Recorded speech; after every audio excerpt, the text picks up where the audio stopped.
Olá, boa tarde, companheiros e companheiras. Este é mais um J5, o Jornal da Tarde aqui da Causa Operária TV. Esse jornal que está aqui todos os dias da semana, né, de segunda a sexta-feira. E nessa sexta estamos aqui, eu e o companheiro Renan, apresentando mais este programa.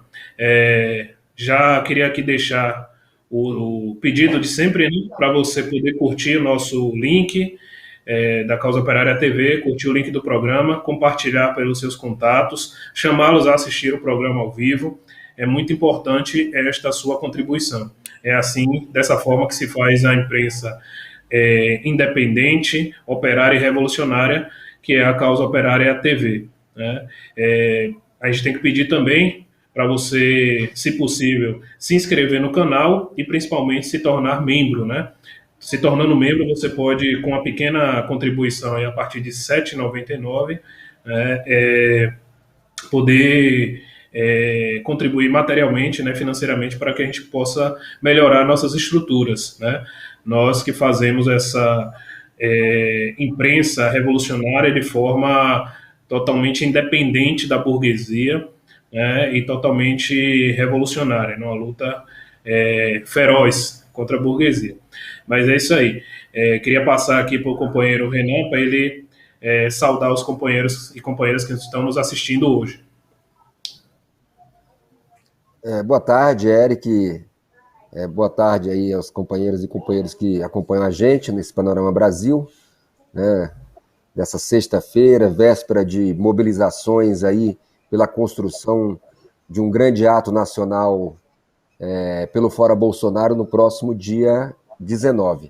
Né? Então, queria saudar aqui os companheiros e nós vamos entrar aqui no assunto, na pauta, né?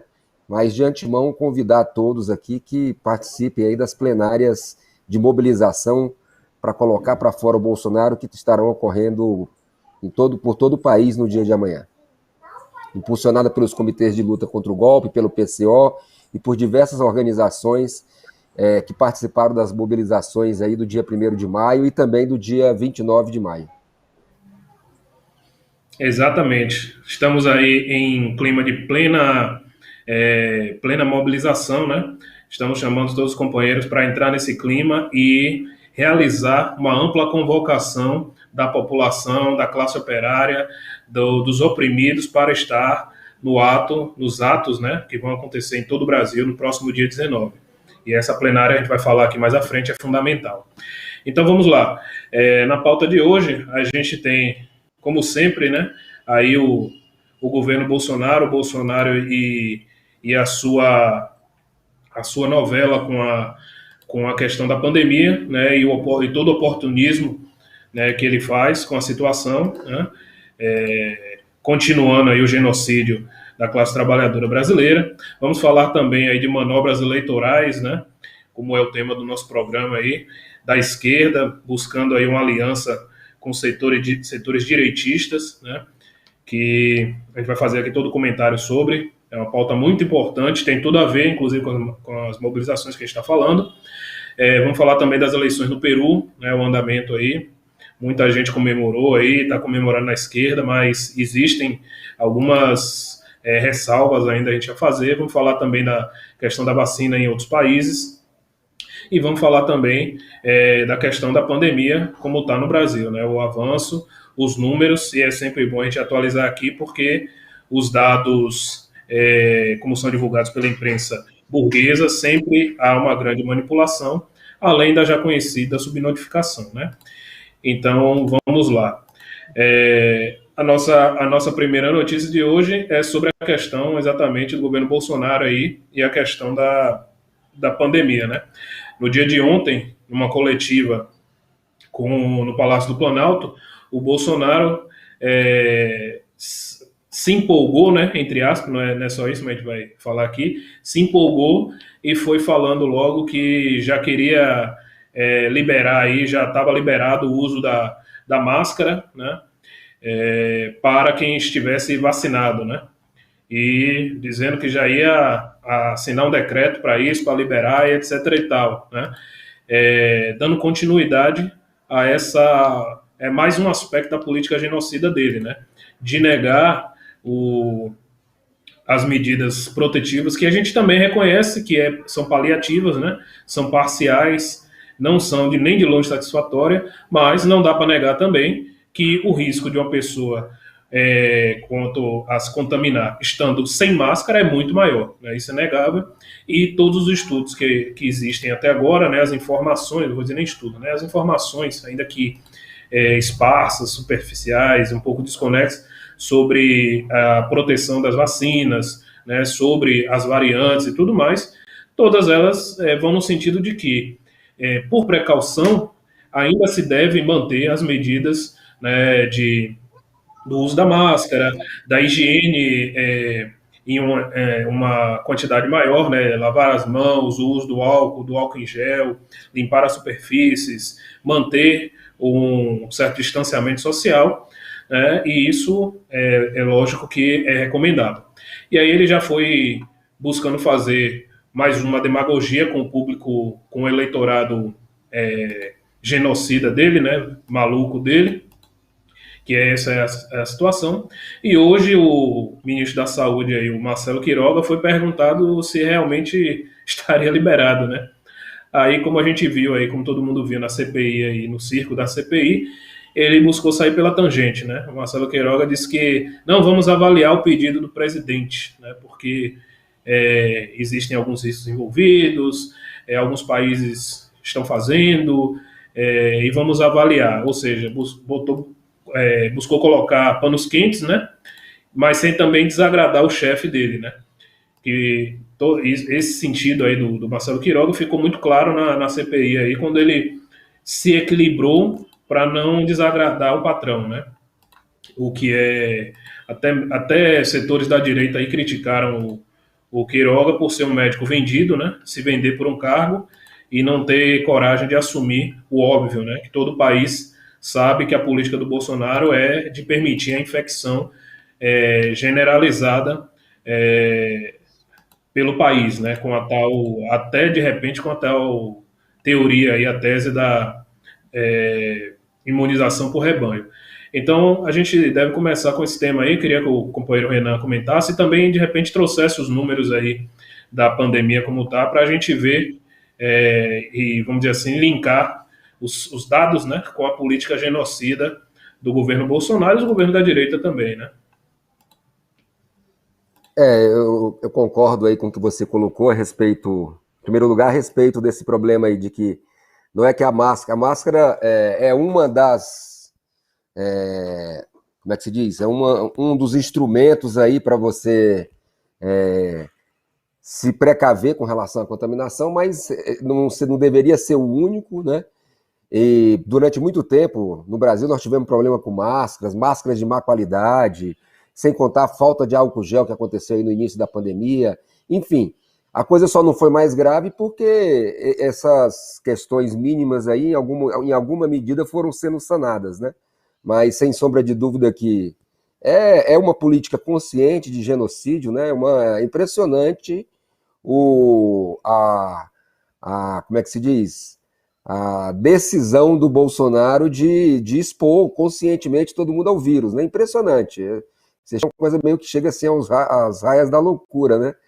Porque é óbvio que se a situação não tem controle hoje da maneira como está, né?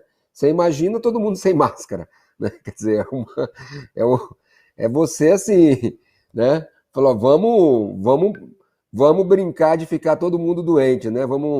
Isso aí é uma coisa tão elementar, porque basta você ver, né? Quando você tem aí uma epidemia de gripe, né? Que as pessoas não usam máscara, né? Não usavam, né? Até então, não usavam máscara porque tinha uma epidemia de gripe, né? Como a contaminação se espalha por todo o país com rapidez, né? E então você imagina com um agravante desse aí, né? Agora, e entrando um pouco na questão dos números, né? O Brasil já ultrapassou as 480 mil mortes, são os dados que foram atualizados aí no dia de ontem pelo consórcio da imprensa. Sempre é bom salientar que esses dados aqui, ele guarda uma subnotificação. Grandes estudiosos apontam que isso aqui poderia ser de até 50% superior, né? Mas como também esse problema, a subnotificação, obviamente, é uma política consciente, como é que se diz? Para evitar aí, vamos dizer assim, uma maior indignação popular, né? Ainda maior, se isso é possível dizer. Né? Mas no dia de ontem, o país atingiu 482.135 óbitos e 17.215.159 casos confirmados. Né? No dia de ontem também, né? Foram 2.344 mortes e 89.802 casos. Quer dizer, quase 100 mil casos, que é uma média que está se mantendo aí por dia. Né? Quer dizer, em um mês, você tem aí, aproxima dos 3 milhões de contaminados. Se você considerar uma média de mortalidade aí de 2,5%, né? Você vai ver aí o 10% daria 300 mil, 1% daria 30 mil, né? Quer dizer, seriam mais de 3%, quase 100 mil mortes, né, por mês. O país chegaria mantendo, vamos dizer assim, o quadro como está. Né? É uma verdadeira... É um genocídio, reconhecidamente um genocídio. Né? É bom a gente frisar que o Bolsonaro, ele, sem dúvida, ele fala muito e tudo mais, né? Ele tem uma política absolutamente antipovo, né? Uma política assassina, mas também não é só dele, né? Vamos ter claro. Nós estamos tendo CPI aí da Covid, nós estamos tendo aí, tem governadores que dizem isso e aquilo, os jornais estão cheios de promessas de vacina daqui e da acolá. Nós tivemos aí a polêmica do caso da vacina Sputnik da Rússia, né? Nós temos o problema da quebra da patente, e isso nem não vem ao caso. Né? Quer dizer, é como se a CPI, por exemplo, nós já temos aí, sei lá, nessa altura do campeonato, eu acho que a gente já se aproxima de quase 3 meses de CPI. Não salvou uma única vida, né? A vacina russa também, que a Argentina, o pessoal comenta aí que está chegando um avião por dia carregado com a vacina Sputnik 5 no país. Né? Não sei se isso é fato, né? Não sei se isso é verdade, mas o fato é o seguinte, que lá eles estão usando a Sputnik, né, uma vacina, até onde eu saiba, que foi adotada em muitos países e de uma eficácia aí grande, inclusive seria até superior às que nós estamos utilizando, às que estão sendo utilizadas aqui no Brasil. Né? Nós tivemos agora esse caso, essa denúncia aqui, né, que chegou agora recentemente, que essa vacina Janssen, se não me engano é esse o nome, da Johnson Johnson, ela está vindo aí praticamente no limite do prazo de validade. Quer dizer, a vacina, inclusive, ela só vai ser distribuída nas capitais porque devem ser aplicadas imediatamente. Né? Quer dizer assim, é uma política... não ter política, né? Não existe, do ponto de vista do Estado, do ponto de vista dos órgãos que deveriam zelar, cuidar das condições de vida, do problema de brecar a pandemia, né? de promover aí uma assistência à população brasileira, não existe nada, né? Não tem nada, tudo um problema assim, saiu uma matéria aqui que fala sobre esse problema aqui, né? Sobre o caso anterior, né, que a gente estava falando sobre o problema do uso de máscaras, que a pessoa que comentou aqui, né, deixa eu ver quem que ele é um médico da UPS, Gonzalo Vecina, né, que justamente ele condena essa posição do Bolsonaro, e ele fala o seguinte: no Brasil hoje não daria nem para pensar em você parar com o uso de máscara. Tem só cerca de 15% da população vacinada. Quer dizer, é muito pouca gente. Né? Não tem, nós temos aí uma ínfima parte da população, né, vacinada, e temos aí uma outra parcela aí que poderia dizer até semelhante, de pessoas contaminadas, que foram contaminadas em algum lugar, algum momento, e inclusive pode sofrer novas infecções, né?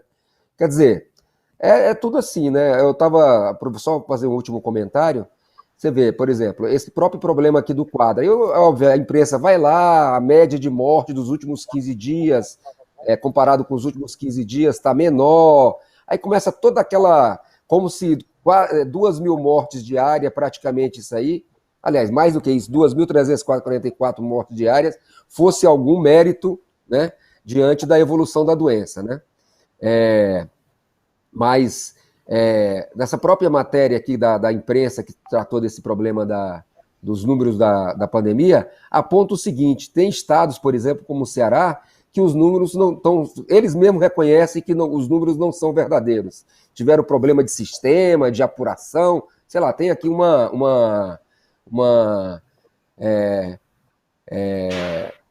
é que chama? Uma grande. As informações não são uniformes, mesmo essas informações absolutamente limitadas, né?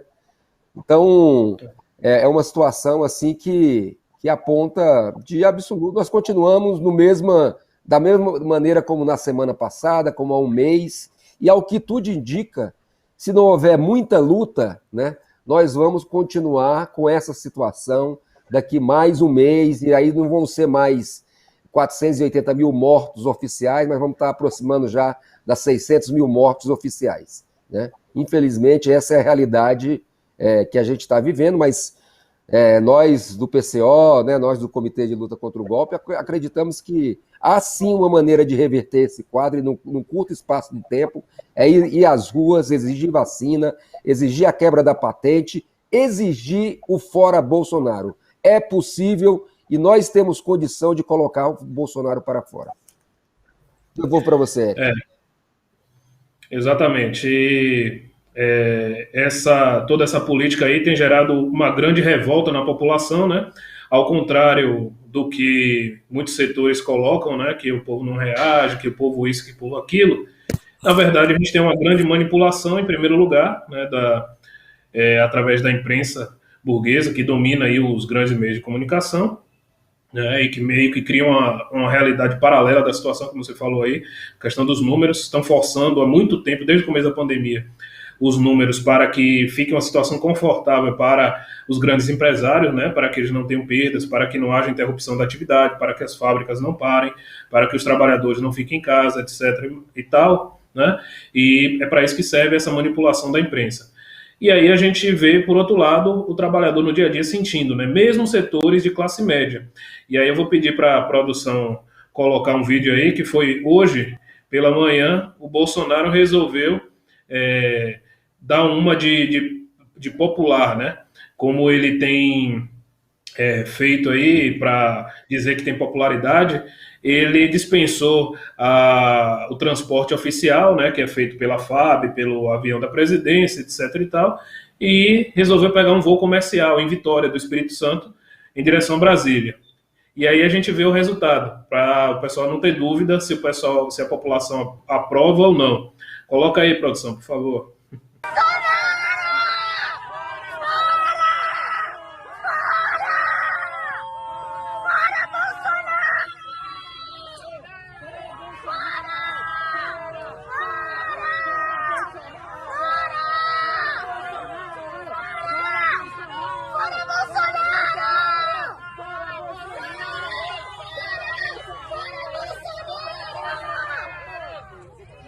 Genocida!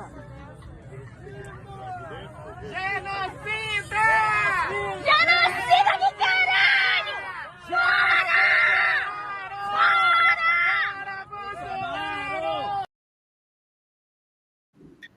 Tá vendo aí, né? Não dá para ter dúvida se isso aí é num voo em que, em geral, setores da classe média aí que utilizam o transporte aéreo, né, apesar de ter se popularizado com o governo Lula, etc., mas mesmo esses setores dá para ver a insatisfação, né? Então não tem essa, como a gente está colocando, não existe essa questão de apoio ao Bolsonaro, isso é fruto de uma grande manipulação que veio desde 2018, por isso nosso chamado às ruas, né, para materializar isso e colocar em xeque tanto a política genocida da direita do Bolsonaro, como todo o regime golpista. Mas esse é o nosso dia a dia, né? Isso é um belo exemplo. Muito bem, pessoal.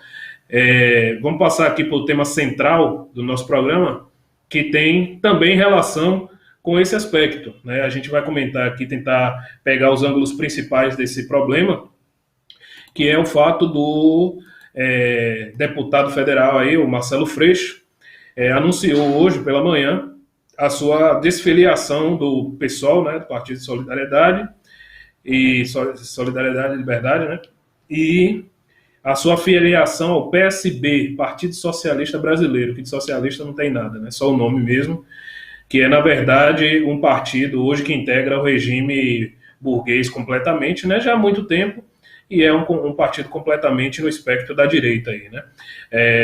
Para citar um caso recente, o governador de Pernambuco aí, que é do PSB, né, foi o único governo aí a reprimir com violência total as manifestações do último dia 29 de maio, né, e depois ele tentou escapar, falar de tudo, que ia tomar providências, etc e tal, mas não fez efetivamente nada, né, contra um ataque bolsonarista aí à manifestação.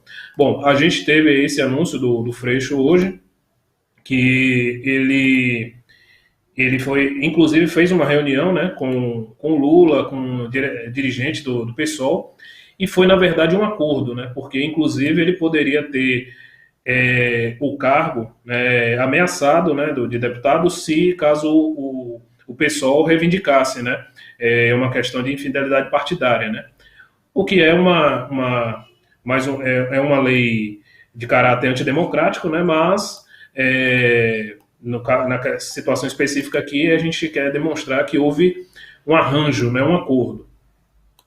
Sobre esse aspecto, aí o Marcelo Freixo, no final, ele, pelas suas redes sociais, né, depois de divulgar a foto, tem uma foto dele com o Lula, né, posando aí depois da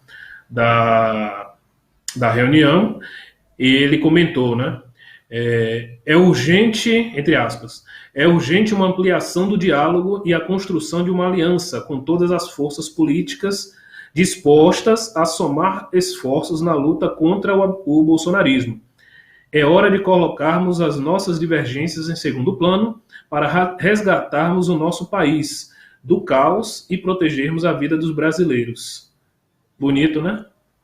Só que isso aí, né, apesar de bonito, é muito superficial e, na prática, é uma política meramente direitista, né, de se unir, de abandonar um partido e vamos dizer assim, um campo que poderia, de certa forma, estar na esquerda ou do lado dos direitos dos trabalhadores e abraçar de vez uma proposta, não só a questão do PSB, né? Eu estou falando isso aqui, não é só a questão do PSB em si, mas abraçar de vez uma proposta de aliança com a direita, né? Como ele fala aí, todas as forças políticas dispostas a somar esforços. Isso quer dizer o quê? Que é o Rodrigo Maia, que está disposto a somar esforços contra o bolsonarismo, que é o que? É o Michel Temer, né?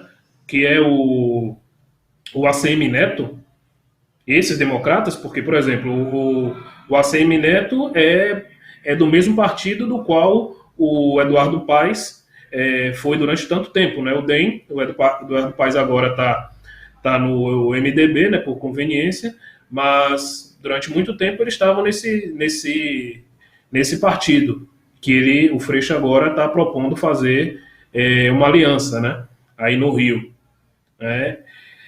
Queria passar aqui também para a gente comentar, Renan, o comentário do companheiro Rui Costa Pimenta, presidente nacional do PCO. Ele também já comentou a situação aqui no Twitter, né, e tá aí o comentário do companheiro Rui, eu vou ler aqui para o pessoal, que é o seguinte: Marcelo Freixo abandona o PSOL pelo direitista PSB. Continua um candidato global, como era no PSOL. A confiança dos trabalhadores nos políticos pequeno-burgueses, carreiristas da política, é um grande obstáculo ao desenvolvimento da luta. Agora as coisas ficam mais claras. Tem vários aspectos a comentar aí, né, dentro disso que o companheiro Rui está colocando, né? Mas, finalmente, é uma política direitista. E dentro do que a gente está colocando aqui, ao contrário do que pode parecer, mesmo com a presença do Lula aí, joga contra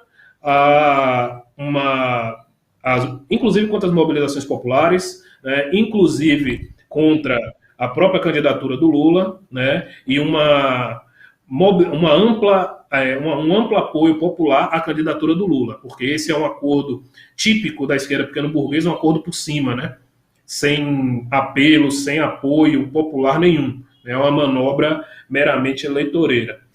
É isso aí, vamos comentar um pouco aí, Renan. Eu acho que um primeiro aspecto aí, né? Acho que vai ter todo um desenvolvimento sobre esse debate, porque ele é muito importante, né? Como o próprio Rui colocou, esclarecer. As coisas estão ficando mais claras do ponto de vista da situação geral, né? O panorama geral da política. Mas uma primeira questão que eu queria frisar é o seguinte, né? Ano passado, nós do PCO, a nossa imprensa, foi muito acusado aí por esses setores da esquerda pequeno-burguesa, né, de caluniar o Freixo, sei lá, o Boulos, né, porque a gente apontava que eles eram os candidatos, eles cumpriam um papel de serem um instrumento da frente popular, da frente ampla, né? E interessante assim, você vê o caso do Freixo, obviamente agora fica muito evidente, né, o acordo que ele fez com o então candidato a prefeitura do Rio de Janeiro, o Eduardo Paes, no sentido dele abdicar da candidatura para que fosse apoiado agora nessas eleições pelo próprio Eduardo Paes, né? Ou seja, ele foi um instrumento da frente ampla, né? Então, o Boulos também está na mesma linha política e, obviamente, eu acho que isso que é o principal da situação dessa questão aí, né? Que reside justamente o seguinte: eles estão indo para o direitista PSB, né? Vamos ter claro, o PSB, né, e essas alianças aí à direita e tudo mais, fizeram parte do golpe, fizeram parte da derrubada da presidenta Dilma, fizeram parte da perseguição e da prisão ao próprio presidente Lula, e eles foram que, na prática, permitiram a vitória do Bolsonaro. Nesse sentido, né, embora coadjuvante, a esquerda grau de paternidade com relação... Esses setores da esquerda, né, tem um grau de paternidade com relação ao Bolsonaro. Então, e agora vem com essa questão, né? Eles que foram responsáveis pelo Bolsonaro, agora eles querem juntar com os responsáveis pelo Bolsonaro contra a própria a criatura, né? Que foi, né? O filho bastardo, vamos dizer assim, né? Então é uma primeira questão. Uma segunda questão é que, ao contrário do que à primeira vista poderia imaginar, isso aí reflete uma situação da própria conjuntura do país, a conjuntura política, que é o seguinte, né? As manifestações do dia 29 deixaram evidente aí que não há espaço, né? Ou se pelo menos nesse momento, vamos ver se eles conseguem mudar alguma coisa, mas aparentemente a situação não está para mudança, mas não há espaço para uma terceira via desse dito setor do centro, que na verdade é a direita que deu o golpe em 2016, né? PSDB, MDB, parcelas do DEM, etc., o DEM propriamente dito, e outros partidos mais periféricos, né? Então, a tendência é a polarização.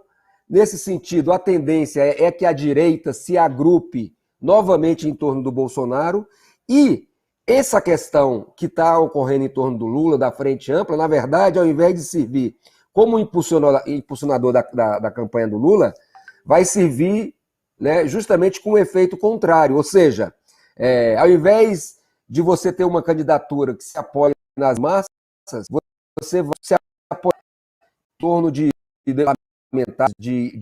políticos burgueses, tá certo?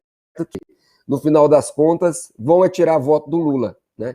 Quer dizer, é uma contradição. Vamos ver como a coisa vai evoluir, porque é óbvio, né?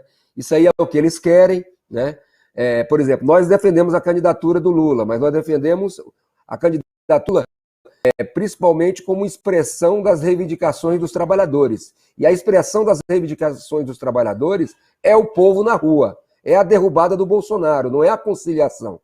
Então, é uma luta que vai ser travada, não é uma luta que boa parte da esquerda, né, ao que tudo indica aí, né, a tendência é que essas manifestações se tornem cada vez maiores, né, é a questão que vai se colocar no próximo período, né? Quer dizer, é justamente a polarização entre o Lula e a extrema-direita, só que a tentativa de setores da pequena burguesia de esquerda e mesmo da burguesia de utilizar, procurar implodir essa polarização pelo lado da esquerda, né?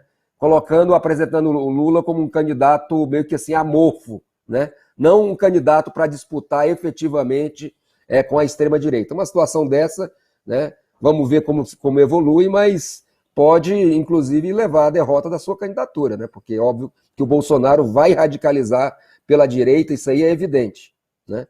E a resposta tem que ser pela esquerda, né? A política de conciliação, ela serve como um fator muito de gerar confusão, né? Então, vamos ver como isso evolui, né? Mas, sem sombra de dúvida, esses políticos, porque não é só o Freixo, né? Nós temos aí a movimentação do Flávio Dino também com relação ao PSB, da que foi candidata a vice-presidente aí do Haddad, né? A Luciana Dávila, né? Bom, e tem outros políticos aí que também estão nessa movimentação. Enfim, você vê que não é um fato isolado essa questão do Freixo, mas é uma política de conjunto, né? E também, só para encerrar, acho que é bom frisar isso aí que você falou, né? De que tudo foi feito numa grande camaradagem com o PSOL, né? Não existe uma disputa política, não existe uma crítica por parte dos setores do PSOL a essa decisão, não existe nada, é tudo um jogo de encenação, né? Uma característica, inclusive, da própria política pequeno-burguesa é isso aí, né? Você manter as aparências, falar, não, vamos aqui, nós somos todos democráticos, nós temos né? Discutimos com, como é que chama? Com sobriedade, não é bem esse termo que eu queria usar, mas me faltou agora. Mas eu te devolvo.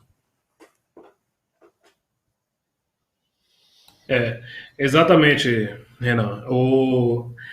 Destacar aí, né, que a gente vive esse momento de grande ascensão aí para as mobilizações, né, para as manifestações, uma forte tendência para que as mobilizações sejam grandes, né, estejam aí realmente ditando a pauta, e já estão, né, já influenciaram toda a situação política nacional. A gente está vendo aí, também queria destacar isso, que o Bolsonaro sentiu o golpe, né? Sentiu o golpe da mobilização popular, que foi gigantesca no dia 19, que materializou essa insatisfação acumulada da população, né? E a tendência é que dia 19 seja muito maior, né? 2, 3, 4 vezes maior. E a gente vê esses setores aí com a velha política, né? Com a política de manobrar por cima, né? De fazer alianças com setores falidos, né? Esses setores, esses setores são setores que não têm voto, né? Que vivem plenamente de manipulações, né? Apoiados principalmente nos estados aí por oligarquias locais. E você vê setores da esquerda, ao invés de fazer uma proposta de, primeiro, nesse momento, jogar todo o peso na convocação, colocar estrutura, chamar a população às manifestações para colocar em xeque, né, o regime golpista, para colocar em xeque o governo Bolsonaro, os caras estão pensando em 2022, que ainda está muito longe. Se a gente continuar só para falar da questão da pandemia do jeito que está, a gente vai passar de 1 milhão de mortos, vai passar de 1,5 milhão de mortos daqui até lá, né? E sendo que o governo Bolsonaro não tem intenção nenhuma de resolver a questão da pandemia, né? Inclusive, está claro aí também que se chegando até lá, ele vai fazer muito uso político, né? Da questão da pandemia, da vacina, né? Do atendimento médico, etc. e tal. Então, é um crime você ter políticos que se dizem a favor do trabalhador, a favor da população explorada, e está agora no meio, se metendo aí com a direita golpista, né, totalmente entrelaçada, com políticos falidos que todo mundo sabe. Esses políticos aí são os pais do Bolsonaro, né? Foram eles que pariram o bolsonarismo. Mas vamos lá, esse é mais um aspecto, como o Renan falou, na análise política da semana, o companheiro Costa Pimenta vai detalhar melhor esse aspecto, né? E vamos lá, queria agradecer aqui a participação dos companheiros e companheiras aqui no chat, né, que estão participando, interagindo. É muito importante a participação de vocês, até para que o nosso vídeo seja melhor visualizado aí e disponibilizado pelo YouTube, que faz toda uma sabotagem, né, da imprensa progressista, da imprensa revolucionária. Companheira Cecília Maria, boa tarde, obrigado. Companheiro Carlos Adustos, companheiro sou eu, está sempre por aí. Desta vez eu consigo também, nosso parceiro aí, em vários programas da COTV. Companheiro Éder Vieira da Rocha, Teco, obrigado, interagindo aí bastante. Companheiro Meu Brasil aí, mandou um boa noite. Luiz Rodrigues, é isso aí, companheiro. ELG, Terezinha Assunção, obrigado, companheiro. Companheiro Lino Alves, destacar aqui o superchat, né, do companheiro Ernesto Abdala Filho, muito obrigado, companheiro. É isso aí, os companheiros podem seguir o exemplo aí do companheiro Ernesto Abdala e contribuir com essa imprensa revolucionária. Rude Finger, 1917, obrigado. É isso aí, muita gente comentando aqui, boa tarde aos companheiros, continuem compartilhando nosso link. Encaminhando aqui, vamos falar de um tema essencial que tem tudo a ver com a pauta central, que é exatamente a organização, né, e toda a mobilização que o PCO e que a esquerda ou está fazendo, né, não está fazendo assim ainda como deve, né, mas que deve fazer para as mobilizações do dia 19, né, próximo sábado, esse sábado agora, no próximo sábado, no dia de amanhã, o Partido da Causa Operária, os comitês de luta e todos os seus simpatizantes estarão organizando uma ampla plenária nacional, né, para discutir a organização dos atos. A plenária acontece a partir das 15 horas, né, os companheiros podem acessar aí as redes sociais do partido, né, pelo Facebook, pelo Twitter, pelo Instagram e também no Diário da Causa Operária, causaoperária.org.br. Lá tem um link que você pode se inscrever, é preciso você preencher o formuláriozinho para poder receber o link, né, do acesso à plataforma de telechamada, né, onde a gente vai poder interagir, a gente vai fazer um debate de fato, né, vai ter também, a plenária vai ter uma parte nacional e depois uma parte regional, para justamente a gente discutir os atos em cada local e, principalmente, colocar em prática a convocação, né, para os atos do dia 19, todas as atividades necessárias, né, e também organizar o bloco vermelho, o bloco operário, né. É isso nossa proposta para que as mobilizações sejam como uma flecha direcionada vamos dizer assim, ao governo Bolsonaro e que vise claramente, né, combater essa política genocida. Não é isso aí, Renan? Comentar um pouco? É isso aí, Eric. Essas plenárias de amanhã, o eixo central, obviamente, é como fazer para impulsionar mais ainda, né, o movimento de rua, não de um ponto de vista de festivo, né? A gente vê em várias colocações, tem um tom, inclusive, muito eleitoreiro por setores aí da esquerda, né, de exaltar, assim, é como se fosse meio que uma tribuna. Ontem mesmo eu participei de um pouco da frente fora Bolsonaro, né? Então você vê muito discurso exaltativo, mas não é mais de um ponto de vista, é meio que aquele discurso para você gravar e ser usado em momentos eleitorais, né? Acho que o problema central é a gente pensar que cada movimento, cada ato desse é um ato que você tem que potencializar, né, a organização dele, a luta, justamente como você colocou aí, como uma flecha para atingir o governo Bolsonaro. Esse é o nosso propósito. Nosso propósito é colocar para fora o Bolsonaro, e mobilização de rua põe sim presidente para fora. Isso aí, a gente tem muito presente esse negócio aí. E as mobilizações no Brasil têm tudo para crescerem e muito, né? O fato de que a CUT esteja entrando, acho que embora ainda, né, não com a força toda que deveria entrar, é positivo, porque isso implica na entrada em cena do movimento operário no Brasil, né? Isso aí é muito importante, né? A situação, né, de polarização política, a situação, vamos dizer assim, da tendência à esquerda que a gente verifica na situação política.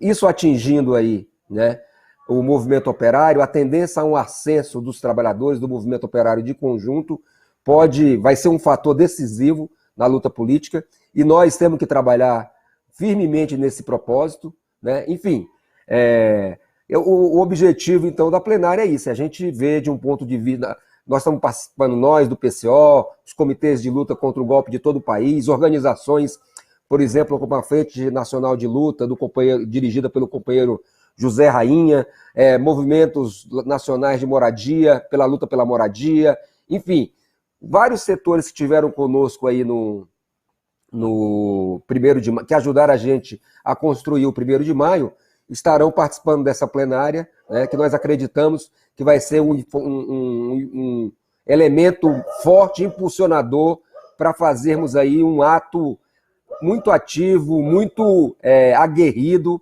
no próximo dia 19, né?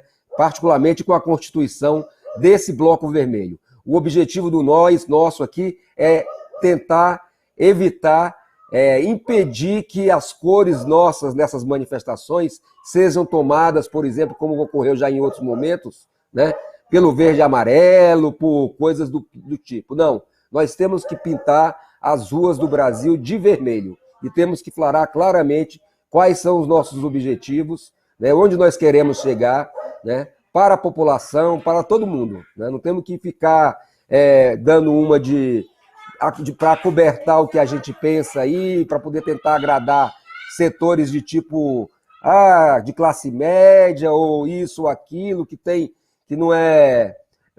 já é um bolsonarista arrependido, vamos dizer assim. Né?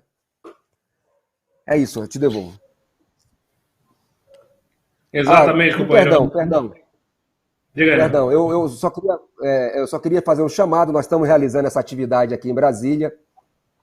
Ela vai ocorrer, né, como vai ser nacionalmente aí, de forma híbrida, né? Nós vamos ter aí, vamos acompanhar por um telão a primeira parte da plenária nacional e depois vamos fazer uma atividade aqui. Essa atividade no DF, ela vai ser feita no Clube Acadêmicos da Asa Norte, atividade presencial. Lá é um amplo espaço, um espaço aberto, fica ali na L4, próximo ali ao UNB, né? É um lugar de referência, ali, de fácil reconhecimento, ao Minas Tênis Clube, né? Então chamamos aqueles que podem se inscrever lá na hora também, a gente pode fazer isso aí, ou também, né, acessando pela própria página do partido, e aí você participa da atividade de conjunto, né? Então fazemos um chamado aí para aqueles companheiros que queiram estar presentes, nos procurar. Né? Exatamente. É isso aí. Pedimos que os companheiros se inscrevam, participem da plenária. Em várias cidades, principalmente nas capitais, vão ter atividades presenciais, como aqui em Salvador, né? Vamos nos reunir.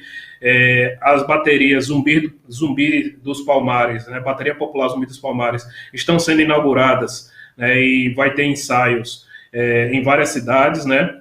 E é muito importante, estamos fazendo toda a campanha, aí, inclusive a campanha financeira, para a preparação desse ato do dia 19.